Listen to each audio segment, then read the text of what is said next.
Patience and discipline have been two key things that have helped me launch my business this year.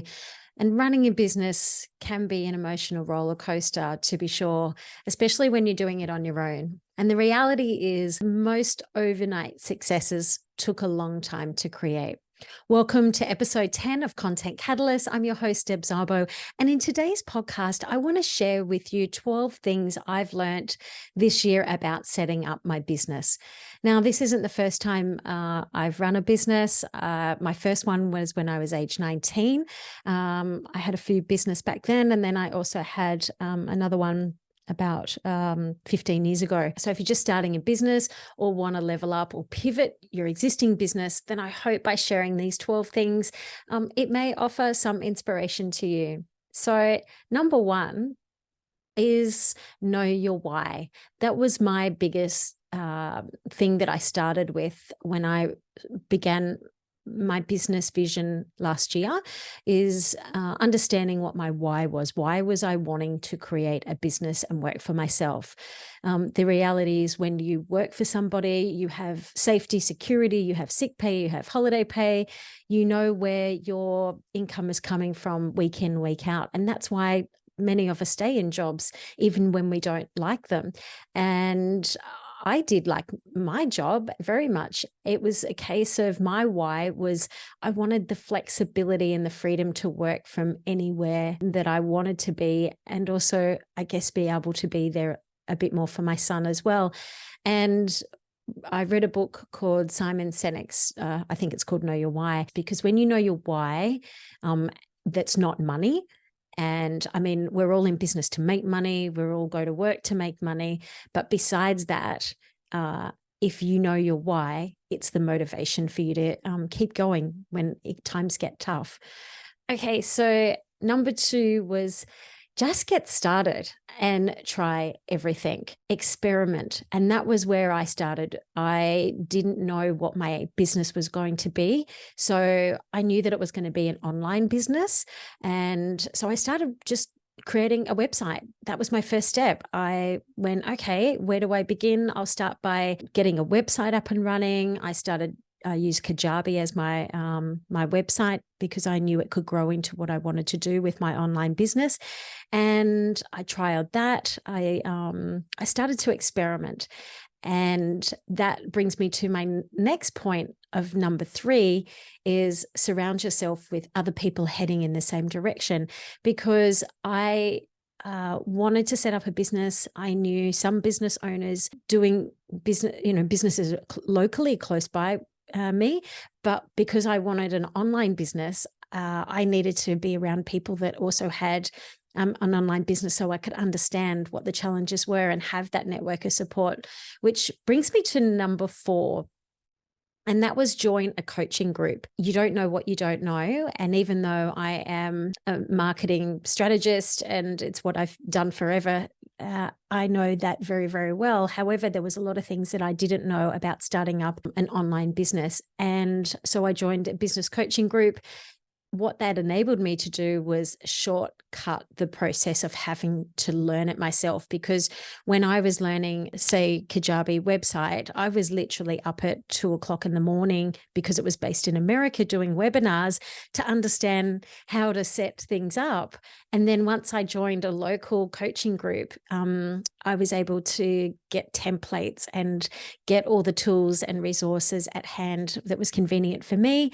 And it also opened up doors to other people that were doing the same thing. So that brings me to number five, and that is building a network. And my coaching group then opened up doors to people and of this wonderful community. So when I was testing out my website, I could publish it in the Facebook group and say, can somebody please test this and make sure it's working? Because often when you are working on your own, you can be staring at a computer screen for hours and hours. And what happens is you get stuck in that I can't read the label from inside the jar thing, where you're just staring at it for too long and you need another set of eyes. And that's why having those groups really do help keep you on track. And just to sort of expand a little bit more on coaching, it's one of those things that um, we don't necessarily, even if we know certain things, it is about understanding, how can I do this better? And does somebody else have a shortcut? Having templates and resources is definitely a resource that I value highly. And having a network as well in those coaching groups certainly allowed me to bounce ideas off when I was experimenting and trying everything. So when I wanted to put together an online course, I could go into that group and say, hey, what does this price point look like? And can you please test that this is working? So that's where the power of having a coaching group with a network really does become one of your greatest assets in business, especially when you're doing it on your own. And number 5 being the thing that's helped me in my business is having that network of other like-minded business people, and also accountability groups. Accountability groups are really, really powerful. Allow you to voice out loud your goals and what you're wanting to achieve. And then it's not so much that the accountability groups are going to, slap you on the back of the wrist. Why haven't you done this? But just by saying it out loud, you will find that it will hold you more accountable to go, I need to tick this off the list. So definitely having a group of people to surround yourself with, experiment, to try lots of things. The way to get started is to quit talking and begin doing. Walt Disney said, and I love that so much, because a lot of us, when we are starting out, we get into analysis paralysis. And I see this with a lot of people. We overthink what our business name is. We overthink our font on our website. We overthink what our social media handle is going to be. And we stop getting started because of that. It's a roadblock that comes up, and no one is not going to buy your thing because of the font or the color that you've used or haven't used on your website or your handle on Instagram. All of those things will help. However, get started is, the most important thing. And having a one foot in front of the other approach, it doesn't matter how small that movement is, it really will help you move forward in the right direction, as opposed to standing still, coming up against those roadblocks and not doing anything, and in fact going backwards. So that brings me to number 6, and that is post content and just show up.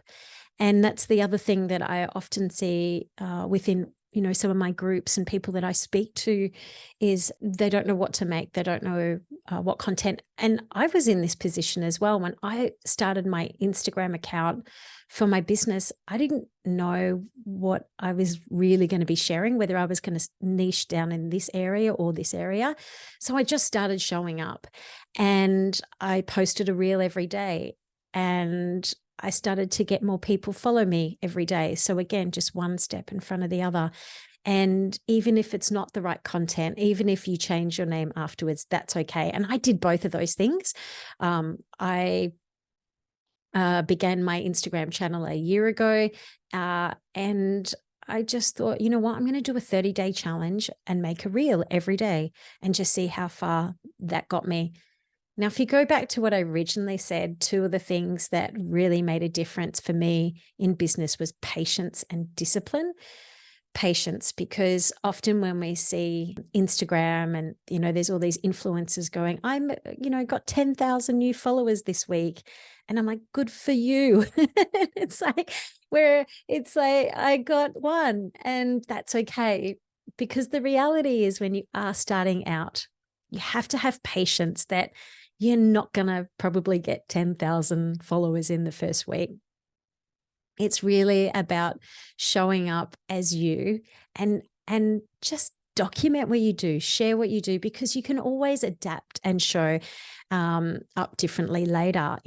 I actually had a different name for both my website and my social media accounts when I started. And then I got way into the next month and went, no, that's too long. It's not resonating, even though it was a highly optimized and with SEO, it wasn't ringing true to where I needed to be. So then I just went back and went under my own name with my business. So that's okay too, to then be able to, change your mind. But the most important thing is you just got to get started. So just post content. And if you look at a lot of creator accounts that are doing really, really well, and you go back to some of their original videos, and I think of one creator in the beginning, she had a YouTube channel and she teaches video as well. And she, tells her story about when she started, she was just making lifestyle videos and it didn't really grow anywhere for her. And it wasn't until that she really started to niche down on what she's doing now that she, her channel expanded, but she had to start somewhere. And because I, love helping people be seen and recognized and heard through video marketing. That's one of the things that I love to be able to inspire people with is if you just show up, it's okay to change your mind. And really it takes 30 to 50 bad videos. I say bad videos because we all have to start somewhere where you'll look back in, a couple of years' time and think, oh my God, how bad were those videos? But if you didn't start making those videos, then you wouldn't have got better. So if you just start and just show up, you can always change your handle. You can always pivot your content to whatever you choose to niche down on. And that brings me to number 7, which is pivot when you need to. So it doesn't matter what your business name is when you start, just start. It's better to have a website up there. Now, obviously, you don't want to have to go back and redo things if you can avoid it, but it's okay if you have to. And that's why I said, for me, I just started with a particular name and I went, that was based on all the research that I did at the time. It was highly optimized, but it didn't resonate with me a couple of months down the track. And rather than just keep enduring it, I decided to pivot. I've also done that throughout the year as well when I had an offer that I've put out. And this is a really good example because when my first menu item that I had to sell was, some content marketing planning and some coaching. And so I did a webinar and I was able to, get a couple of new coaching clients on with those webinars. And that was great because I could help people set up their social media accounts and get them moving forward with that because I knew that that would help grow their business. I started sharing content and I was then becoming known as the Instagram girl. And I'm like, but I'm more than just your social media coach. I'm full marketing strategist. And so I didn't want to I then became known as the videographer because I, teach people video marketing. And I also didn't want to be a videographer as my number one profession every day because I do so much more.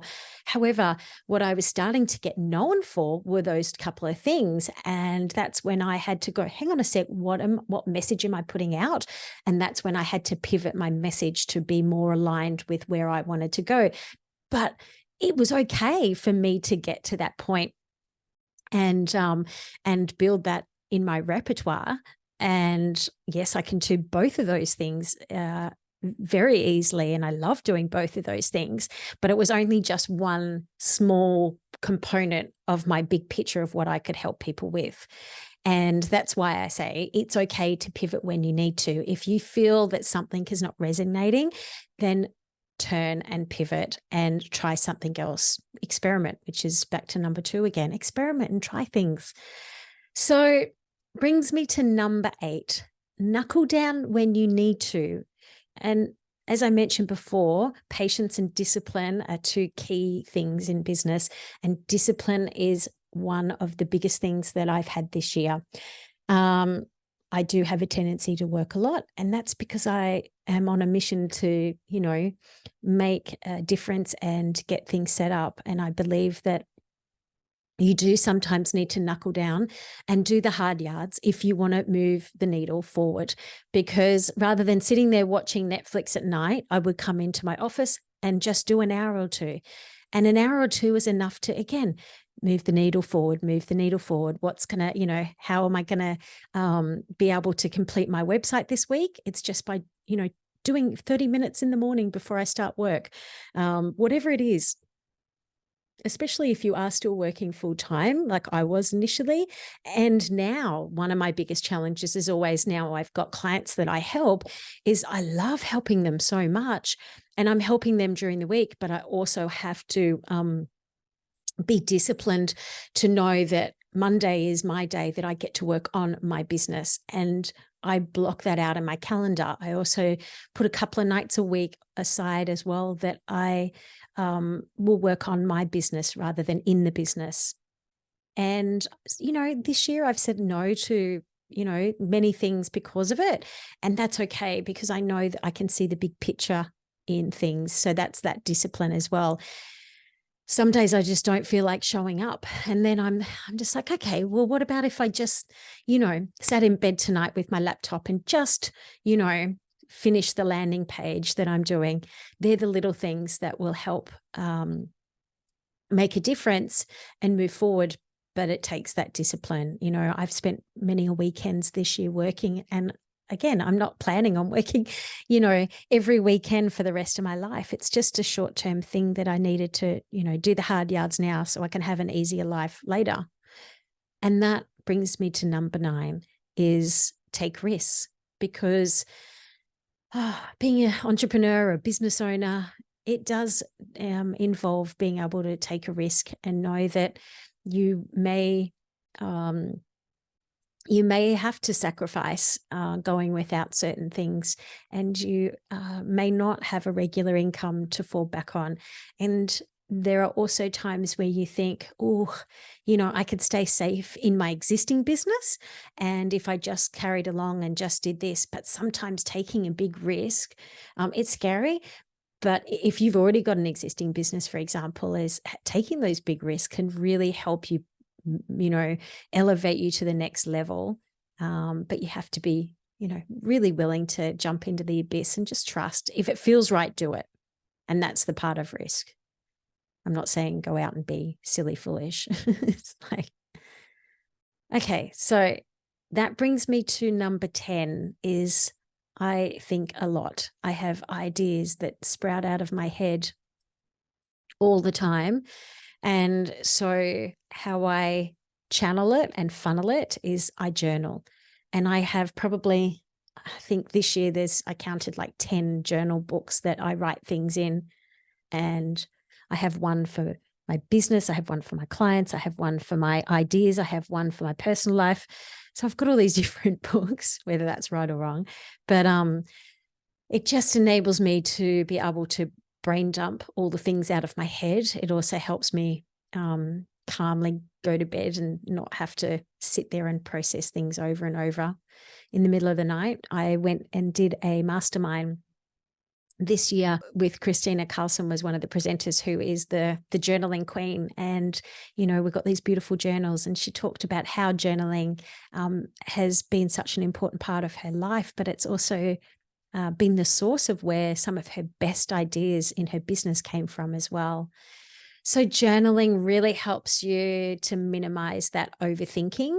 If you've got a brain that you stress and you overthink and you get anxious or anything like that, journaling can really help to bring it down. When it's out of your brain and on paper, it doesn't look so bad. And it also helps to create action steps as well. And brings me to my next thing, number 11, which is plan, plan, and plan. Now, I have, even if you don't know what you're going to be doing, how do you plan when you don't know what you're going to be doing? Well, last year, end of last year, I got a planning calendar, and I started to put all of the things on my planning calendar for this year, for 2023, on the planning calendar. Now, I didn't know what they were going to be. I just knew that I wanted to do a workshop. I just knew I wanted to launch my course. I just knew that I wanted to go away to this place. I knew I wanted to do this retreat. So even if you don't know what your business is, or, you're pivoting your business, I just say plan it. Just plan it, because if you start to dream it and you think about what are the possibilities, where would I like to be in my business, and you actually put it on a planning calendar, I reckon at the moment, 95% of what I put on my planning calendar has actually come true. And they were literally all big dreams. So plan, even if you don't know what to plan, just plan what you would like to do, because it will make it come and manifest itself in many ways that you can't even imagine. So planning, have a planning calendar, plan out your year, and making it so much easier to break down the steps and the tasks and the resources that you need to have to help you achieve your goal. Okay, so number 12 brings me to invest in yourself. That was one of my biggest things that I did this year, is invest in myself. I joined a coaching business group. That was a big investment for me. And at certain times that I couldn't afford it, and I was like, gosh, how am I going to afford this? But I compromised on things. I had discipline. I went without things so I could afford it, because I knew that the return on my investment by joining those coaching groups was really, really invaluable. I invested into retreats. I went to 2 retreats this year, and they have not only given me incredible business inspiration, but it was also the networks that I, got out of some incredible relationships and networks that I developed by going away and doing these retreats. So if you have an opportunity to go away and do a mastermind or a retreat, it's 100% worth it. It was for me. And investing in yourself. And that's why I say I had, things up on my board that I wanted to achieve. But also investing in yourself for me can also just mean reading a book. I'm currently listening, because I listen to audiobooks. I find I love reading, but I just don't do it these days, because most of my audiobooks I'm listening to when I go for a walk or I'm in the car, whatever it is. And if I don't do it, then I probably won't do it. And so I'm currently listening to Alex Hormozi's book, $100 Million Leads. And I love what he said, that we need to be reminded more than we need to be taught. And it's so true, because it got me thinking about setting up my own business. And this year I've, worked really hard to build up a social media following, to build up a database for a mailing list, to build up the products that I have to offer people, to fine tune the products that I have to offer people, to fine tune my pricing, to fine tune my value for myself, but also to other people. So investing in yourself can mean a simple thing like taking your butt out in the morning for a walk. It's like get up and invest in yourself. I'm like, I know if I have my green celery juice for breakfast, I've made an investment in myself, especially if I'm working a lot. I need to nourish my body. Reading a book. Yesterday, my son and I have a big project right now that I'm working on. And I worked Friday night, I worked all day Saturday night, and then Saturday night, my son comes in and he said, Mum, can we go to the beach tomorrow? And he's been so incredibly patient with me this year when I said I had to work. And so when Dash asked me, hey, Mum, can we go to the beach? When he asked me to do something full stop, I say yes. I always say yes. And it's because he doesn't ask for much. And when he does, I'm listening. So he was like, come on, let's go to the beach. And I'm so glad we did. I mean, I live an hour away from the beach and we drove in, but just that being able to ground my feet in the sand, in the water, get some sunshine.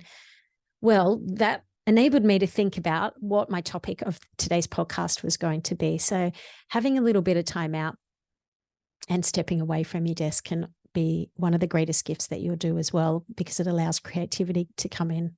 Well, that's what I found anyway. So just to recap, my 12 things that I've learned about starting my business this year is, number 1, know my why. I know my why of what I wanted to do. And that still stays very relevant a year later.